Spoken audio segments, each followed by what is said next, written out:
And this starts by changing the beliefs that you have about yourself. A lot of what we have as our self-image has come from the image that has been passed on to us either by our parents or by whoever has raised us. Now, I talked about 4 factors earlier on: the environment, the events, the relationships and the people we surround ourselves with, and then the dreams and goals we have. To change your self-image, you have to let go of the first 3. You have to let go of the events that have happened, which is your past. You have to let go of the environment that you find yourself, which is in some way partly your present and your past. But you have to let go of the opinions that people have about you, which is the relationships and the voices in your head. And you have to start with a blank canvas and say to yourself, if it were impossible to fail, if I am born with a potential that is unlimited, if I have greatness within me, who am I and what could I do? And with those questions, what you will find is the answers are starting to come out, which means that the image you can develop about yourself will be very different to the image you used to have about yourself. Never fashion or form your self-image based on your past. And the reason is because your past and your present does not always equal your future. And if you choose your future based on the ingredients of your past, all you have is a modified past. You have to let go of the first 3 factors that fashion your self-image and hold on to the 4th, which is your dreams and your goals. You have to let yourself and imagine and see through your mind's eye a picture of the future where you're being who you want to be, doing what you want to do, and having whatever you want to have. That is how you change your self-image. And until you change your self-image, you will always act like the person in the portrait that has been painted for you. The second thing you have to change is you have to look at what I call your self-esteem. What is self-esteem? In a very simple way, self-esteem is your estimation of yourself. It's how much you esteem yourself. It's how much you value yourself. Now, I am wearing what I consider to be a nice wristwatch. And I paid for this wristwatch based on the value, not the cost of the watch. Yes, I paid the cost of the watch, yes. But I exchanged my money based on the perceived value that I perceived of this watch. So the watch had more value to me than the money I had. And so my estimation of this wristwatch is not based on what the manufacturer has decided. My estimation of this wristwatch is based on what I've decided. But yes, it's somewhat influenced by what the manufacturer says it is. So your self-esteem is really how much you esteem yourself. The question is your self-esteem based on the opinions of other people, which is normally the case, or is your self-esteem based on your true estimation of who you really are? Until you esteem yourself in the right way, you will always value yourself much lower than you truly are. And I want to share with you some ways in which you can start to see yourself like the person that you really are.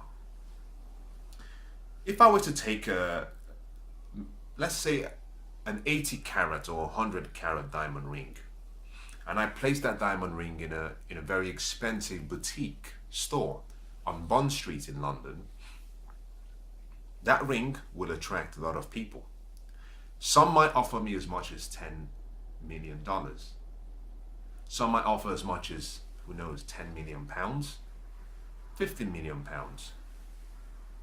Now, the value of something, listen to this very well, because I think if you can understand what I'm about to share with you, it will change your life. The value of something is not based on its cost. Yes, the 100-carat diamond ring may be worth 10 million pounds, could be worth $10 million, doesn't really matter what currency we're using. The value is not based on the cost. The value and your value is based on how rare you are. I'm wearing a jacket. If this jacket was produced and mass produced and was available in every single shop, you perhaps could walk into a shop and buy it for £100 because it's been mass produced. On the other hand, if you walk into a boutique store or a shop, you might find another jacket that has only been produced, and it could be, it's been tailor-made for a particular size. Now the cost of that jacket will be different to the mass-produced jacket because it's rare, it's not available. The same concept happens where you have rare cars, or rare accessories that have been made. Maybe there are only 10 of them made. So the value of something is not based on its cost, it's based on how rare it is. Your value is too much to be based on someone's opinion. Now, although this wristwatch, going back to this wristwatch, has been produced and has been made, I can look at this wristwatch and I can make comments and opinions about this wristwatch. If my comments and opinions about the watch are in the negative, let me give you an example. Let's assume that I look at my wristwatch and I say, you are so ugly and you've been so badly made, and I don't like the brown color you are, I don't like the inside, I don't like the design, you don't keep the time well. It doesn't matter how many opinions and negative comments I give about this watch. Something interesting happens. It doesn't stop the wristwatch from keeping time, because the wristwatch has been designed by the manufacturer to operate perfectly well. So my opinions of this watch does not change the performance of the watch. I explain this and I explain it in more length for a particular reason. Most of us have an estimation of ourselves. We have a self-esteem that has been based on the opinions of other people. And I just use my watch to demonstrate to you that the opinions of other people towards you does not really change your true potential. It doesn't change the talents and the skills and the gifts that are in you already. Therefore, opinions and comments and observations of other people, including yourself, your past, your present, what you've done, your experience, doesn't change the true potential and the greatness that lies within you. Now, if my potential is unlimited, then surely my worth should be almost unlimited also. That's logical. But let me take it one step further. As I share this with you today, we have 7 billion people in the world who are alive today. We've had 107 billion people who have lived.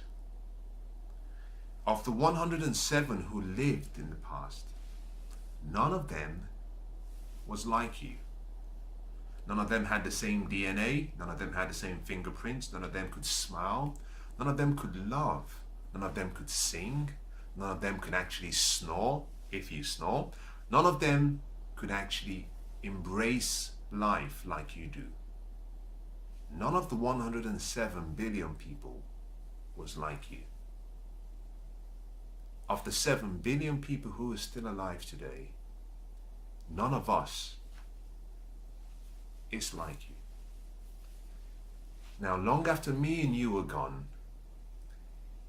and perhaps we're remembered or we're no longer remembered, the generations to come will come and go, and new generations will come and go, but no one else will be like you. And what that tells me is that your rarity is cannot even be put into numbers. I cannot even say you're 1 in 1 trillion, because no one will ever be like you. What I can say is that your value is too high to put a number against it, and therefore your estimate of yourself, whatever you choose, is wrong. Whatever other people choose of you is wrong, because your true estimate cannot be quantified by the human mind. It's just too great. And therefore, you have to start seeing yourself as truly special. The problem we have is a lot of people are trying to be like other people. And because everyone is unique and born for a particular reason, in a particular time, for a particular purpose, we will all be different, but we are all born as originals. The problem we have is some people are trying to be replicas of other people, so they've abandoned the greatness within them and they're trying to copy other people. And you know that anything that is a replica has a low estimation, has a low value. The true value of something is not based on what it costs.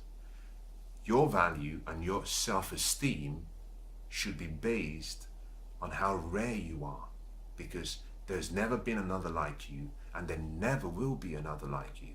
So with that information, I want you to start seeing yourself as a really beautiful, intelligent, great person, born for a particular reason, born in a particular time, born for a particular purpose.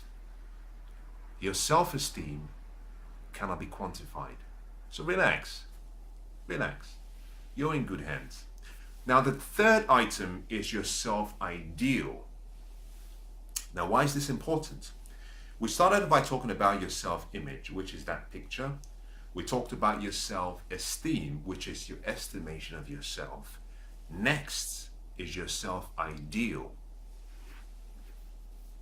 Why is your self-ideal important? It's important because life operates in threes: your past, your present, and your future. Your past is gone.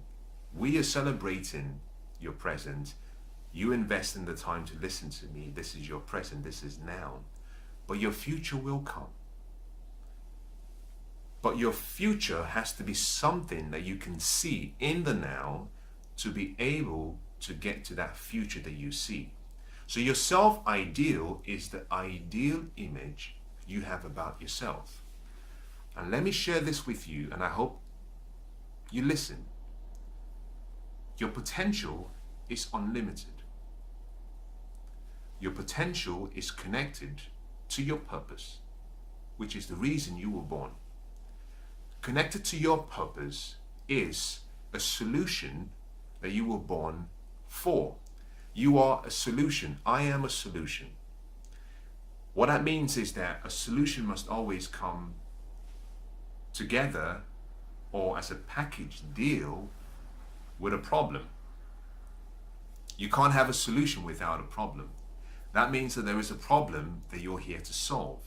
So if your potential is unlimited, but it's connected to your purpose, and your purpose is really what you're here to do, what you were born to do, therefore the question is, if you haven't done what you were born to do and you're still alive, which is a sign that you haven't completed what you were born to do, it means that there is something grand and something great that awaits you in the future that you're yet to do.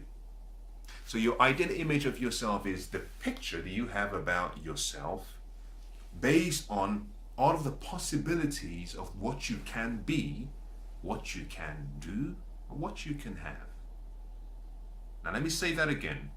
Your self-ideal is the ideal image of who you can be, what you can do, and what you can have. And to understand the concept of self-idealization, you have to practice something that we call idealization. That is simple. It means you imagining all the possibilities of things happening and pushing away all the reasons why it may not happen. I think I've already given you the answer to it. The answer was that your potential is unlimited. that there is no limit to what you can do. And if there is no limit to what you can do, your self-ideal should be a beautiful painting, should be a beautiful picture of your future. But to get that picture, you need two things. You need the ability to dream. Dreams are simply you using your mind to create a future that you want. Your ability to dream and visualize is using your mind's eye to see yourself being who you want to be, having what you want to have, and doing what you want to do. It's using your mind to create an ideal picture or an image of the future, holding on to that picture and bringing a glimpse of that picture back into your present so that you can start living into that picture as though it were already real. To see yourself ideal, or to see the ideal image of yourself, you need to give yourself the permission to dream. As young children, we have this ability to dream. Unfortunately, we turn off our dream machines as we grow older, perhaps because of the challenges we face in life. And I want to say to you that until you turn your dream machine back on, the only picture you will have of yourself is your picture of the past, or the picture of what you've done. Success requires your ability to dream. Until you can see it with your mind, you cannot see with your eyes. Helen Keller is one of my heroes, and she's a lady I admire very much. And she was blind, but she was asked a question once, and the question was, what could be worse than being blind all your life? And I want you to listen to the response she gave, because I think hidden in her response is a statement that can change any life. She said, having sight but no vision. Having the ability to see with your natural eyes, but not being able to see with your imagination and with your mind. If you are going to become all you can be, if you're going to reach your true potential, vision has to precede sight. What you see with your mind is more powerful than what you see with your eyes, because everything you see around you, including what you're watching this on or listening to me on, started in the mind of someone. The things that can be seen have come from the things that were unseen. It came from someone's idea, someone's thought, and that thought became a thing, something you can touch in tangible form. You need to be able to dream. Until you can dream, you cannot see the ideal picture of yourself. Your ideal image of yourself relies on your ability to dream.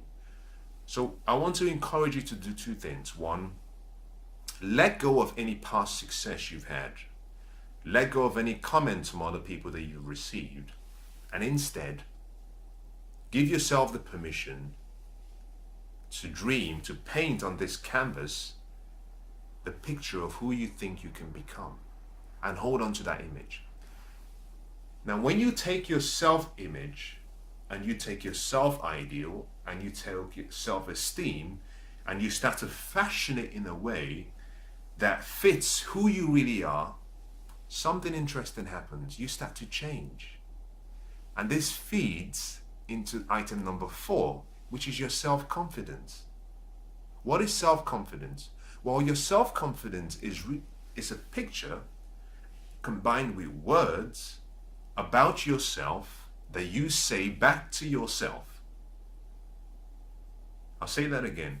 Your self-confidence is you saying to yourself what you would wish and what you want other people to say about you. Your self-confidence is based on your self-image, it's based on your self-ideal, it's based on your self-esteem. You capturing that in words and capturing that in pictures and saying it back to yourself. Your self-confidence comes from a number of ways, and it can be improved in a number of ways. And I'm going to share with you perhaps 3 or 4 ways in which you can change your self-confidence. Now, I genuinely believe that if you have your self-concept, I believe that if you have your self-ideal aligned correctly, and if you have your self-esteem aligned correctly, and if you have your self-image aligned correctly, that your self-confidence will be fine.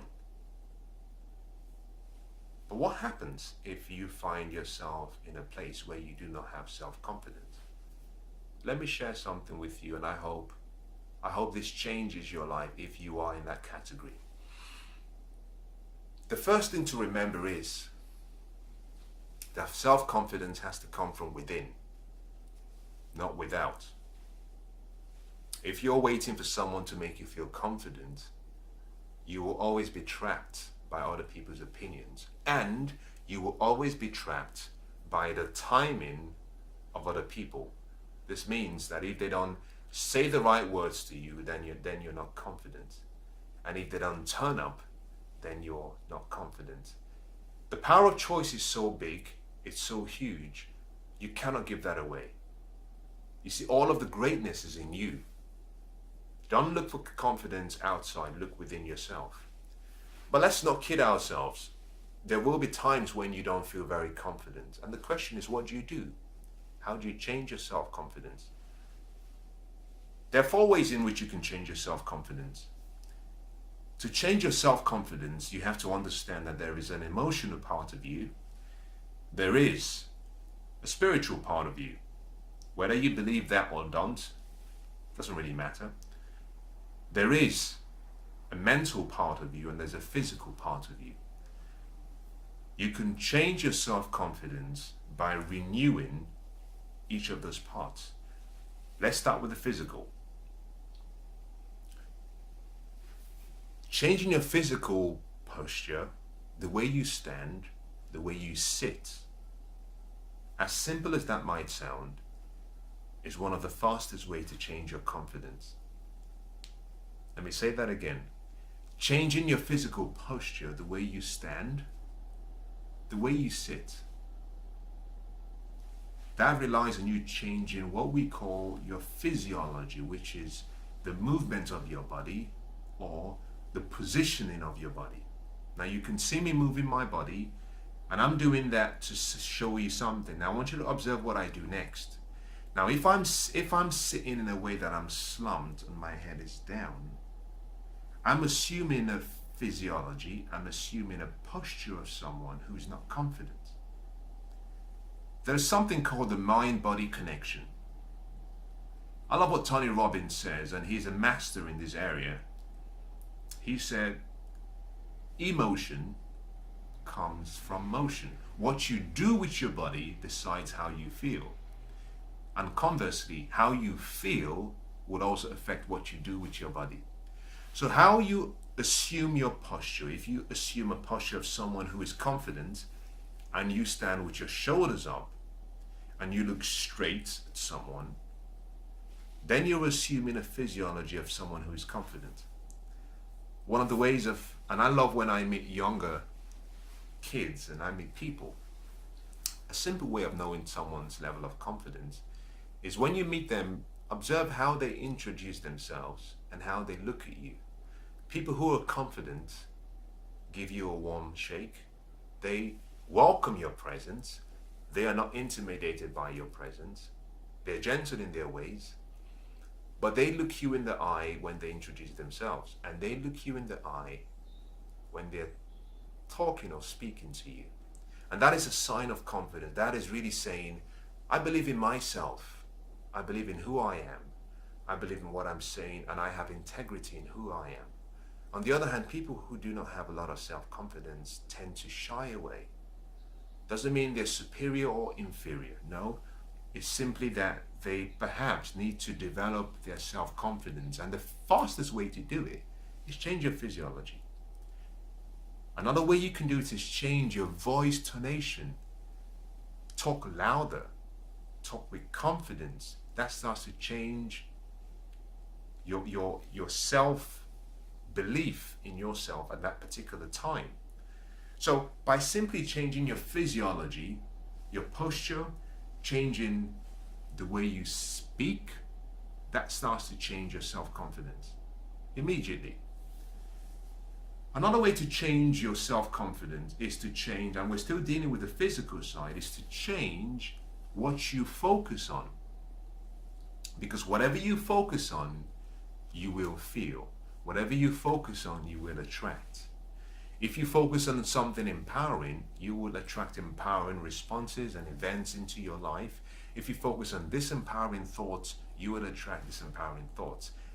Your mind is like a magnet. Your mind will only attract what you focus on. Focus on good, you attract good. You focus on negative and bad, you attract negative and bad. So by changing your focus, you can change your confidence. Now, how and why is this possible? Let me quickly explain. What you focus on, you feel, because what you focus on, you see. Now, what controls your focus? What you see with your natural eyes, what you see with your mind's eye, what you hear with your ears, the presence of people around you, what they say, again, is still sound. So what I'm giving you here is sight and sound. Sight and sound will control your focus. And this is the reason why in race car driving, a lot of the drivers are encouraged, whenever you go through a spin, never look towards the wall. Always keep your eyes in the direction of where you want to go, because your body will always follow your eyes. In tightrope walking, it's the same concept. They say wherever you want to go, keep your eyes focused in that direction. If you've ever seen a tightrope walker walk, holding the rope, if they focus downwards, their body follows their eyes. To stay on the rope, they have to keep looking in the direction that they want to move in. If they change and for whatever reason they look downwards, their body follows their eyes. It's the same concept. What you see controls your focus. What you hear changes your feeling. The sounds, the noise, the music, the words you hear controls how you feel. Now, what you feel controls how you think. What you feel and think will control the actions you take. And the actions you take is what creates confidence. It creates confidence. So to change your level of confidence physically and immediately, change your focus. Change what you're hearing, change what you're seeing. But more importantly, change your physical posture. Change how you breathe. I forgot to mention that. If you've ever been on stage, or if you've ever had to do something you've never done before, perhaps you're doing a driving test, or perhaps you're giving a speech, or perhaps you have to make a statement. But if you've ever been in a position where you're maybe taking an exam and you're nervous, have you ever observed that your breathing pattern changes? It's different to how you normally would breathe. The way you breathe controls your confidence. If you go for deep, shallow breaths, and you take pauses in between, what you start doing is you start regulating how much oxygen you're putting into your system, and it starts to release and relax your nerves and your body. So to change your physical posture, to change your self-confidence physically, change what you focus on, change your physiology, change your breathing pattern, change the sound of your voice, but start acting like someone who is confident. Let's move next to the emotional and the mental side. The same way your body needs physical exercise to feel strong, your mind needs exercise. Your emotions need exercise. You need mental stamina. You need emotional resilience. And how do you do that? Well, you do that simply by controlling, number one, for your mind, controlling, or for the mental side, controlling what comes into the garden of your mind. You have to stand guard every day at the gate of your mind. Because the same way you would not allow or entertain, just imagine this. Imagine you being in your living room and someone walks into your house and takes the garbage bin and empties the garbage bin in your living room, perhaps on your bed, and walks out. Would you sit there and just ignore them? The answer is no. Every day, people are dumping garbages in your mind. That's coming through the news, which is creating fear, or any sensational information, or through social media. And all of these garbages will affect how you perceive the world, but also how you perceive yourself. So one of the most important things to guard your mind and control your mental confidence is simply to stand guard. And how do you do that? It means you have to renew your mind, and you do that through the process of, first of all, keeping out all negative, disempowering information from coming into your mind. Control what you see, control what you hear, control the people around you. Keep them at arm's length, protect your mind. And then secondly, renew your mind with positive, empowering information. One of the important things I try to do every day is to find something inspirational or motivational or empowering or educational, and I listen to it.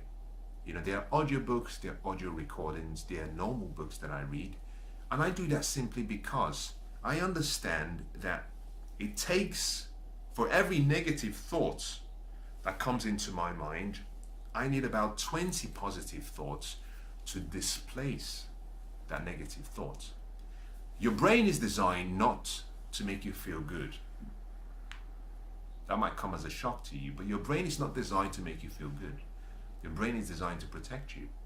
And we do everything we do in life, we do for two reasons: to pursue pleasure or to avoid pain. But because your brain is designed to protect you, your brain naturally gravitates towards pain, or anything that is sensational, anything that has fear, anything negative. What that means is that if you have a negative source of information that comes into your mind, you need extra effort to replace it with good. And because I understand how important that is and how difficult it is to keep flushing my mind, the first thing I try to do is keep away the negative information, and then I renew my mind with empowering information on a daily basis. So to change and improve your self-confidence mentally, start listening to inspirational information and motivational information and empowering information that help you reinforce who you are, that feed you, that give you, rather than mental candy, that gives you mental food to help you build the mental muscles you need, so that when those voices come towards you that say you cannot do it and you're not good enough, you can stand up, you can change your physiology, you can breathe well, you can speak loud, and you can say, yes, I can. Now the final is the spiritual side. Now understand something that I talked about, the mental, but the mental and the emotional go together. In some ways, the emotional relies on some extra support, which is where people come in.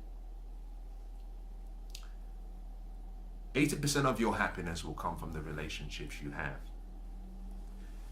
And if that is the case, it means that your self-confidence would also depend on the opinions and the voices. Now listen to this here, would depend on the opinions and the voices that you allow from other people to influence you. Now I started by using an example by saying opinions of people do not matter.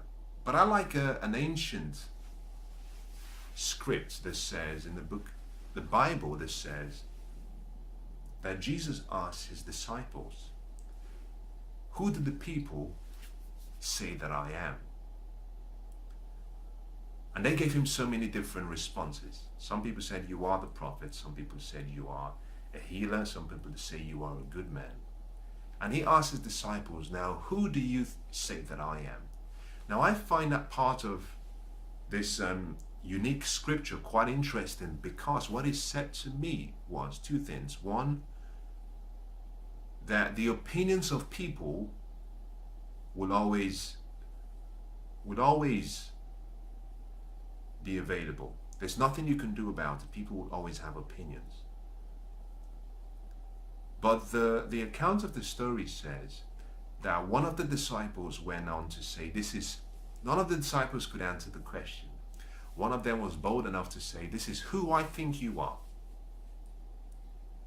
And what I find beautiful about the scriptures, and I've used it as an example in my life, is that Jesus the Master ignores this disciple. He doesn't give him any credit for his opinion. He does acknowledge it in some way, but he doesn't give him credit, because he was trying to demonstrate to his disciples that people's opinion of you should never become your reality. If you embrace the opinions of other people, you will live by the expectations of other people. To develop your emotional confidence, you do need relationships, you do need people. And this is why you have to be so careful about who you allow to come into your life and who you select as a friend. Because although the opinions of people do not change the true potential that you have within you, the opinions of people can derail you from your purpose. Now, I've seen this in so many ways, not in my life, but I've seen this happen in so many people, where they've listened to the voices of other people and they've given up on their dreams and goals. And until you've developed a level of mental and emotional stamina, you have to guard your mind. But when you've developed some stamina, you need to keep improving your emotional strength, which is where you have to start putting confidence in other people. You give confidence, you get it back. But also the way you get confidence back is through people. So emotionally, you need relationships. The final part is spiritual, and I will not talk about that because it's not my intention to impose any spiritual beliefs on you. I would say if you do not have any spiritual beliefs, then maybe you have some ethical beliefs, and that is okay. But you need to have something that you believe in spiritually or ethically, a set of values that you have, a set of rules that you live by, because until you have priorities and rules and values and beliefs, you might find that you tend to go with the flow, which is not what you were designed for. You were designed and you were born to dominate. You were designed to dominate and be the leader you were born to be. Now let me move quickly, because I've talked about self-confidence in some length, and there are a few other things I want to talk about. Now, the next thing you have to be aware of is really that whilst we've talked about all of these great parts of what makes you unique, we've come to what I consider to be one of the most important parts, if not the most important part, and that is your self-identity. Your self-identity. If you've traveled across Europe, or from Europe to perhaps America, or from Europe to Africa, to Asia, when you cross continents, and in some cases when you go across borders or countries, there is always an immigration officer that stops you, or perhaps a law enforcement officer that stops you. And the first question they ask you is, they ask you to identify yourself. Who are you? Now, they don't want to know, this is who I am, my name is John, and I live here. No. They want you to identify yourself in a fashion and in a way that they understand. Your self-identity is the most important part of everything I've talked about, because your self-identity decides your behavior. Your self-identity decides what you do every day. Your self-identity will always decide who you become, because you will never act, you will never behave, you never perform to a different identity than you believe that you are. Your identity is just too important. And so this has happened to me going through border control, going through an immigration officer when I travel. But they ask me the question, well, who are you? Identify yourself. My identity card is always a passport, just like you would need if you were traveling. Something happens during that process. They might ask you some more questions. Questions such as, where have you traveled from? What are you here for? How long are you going to be here for? What is the nature of your trip? I love questions like that, and every time I travel through immigration and I travel to a different country or a different continent, I love questions like that because these are questions of the ages.